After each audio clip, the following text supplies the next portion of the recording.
Қайырлы күн баршаңызға. Бүгін міне осындай қуырылған тұшпара дайындаймыз, яғни жареный пельмени. Дәмін сөзбен айтып жеткізу мүмкін емес. Бізге ол үшін қамырын бірінші дайындап аламыз. Бір кесе суға жарты шай қасық тұзымызды салып,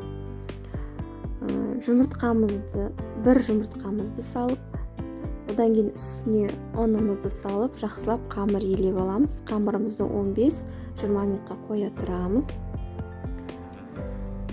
Қамырымыз дайын болғаннан кейін оны жақсылап жайып, шұқа етіп, ішіне фаршымызды салып, тұшпарамызды жақсылап түйіп аламыз.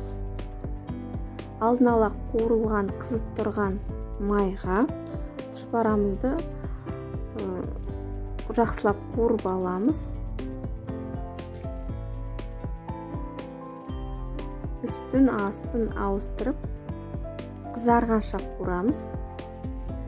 Сосын чашкамызға салып, ары қарай дайын болғаннан кейін жей береміз. Достар, егер сіздерге менің видеом ұнаса, каналыма тіркеліп лайк басып кетіңіздер.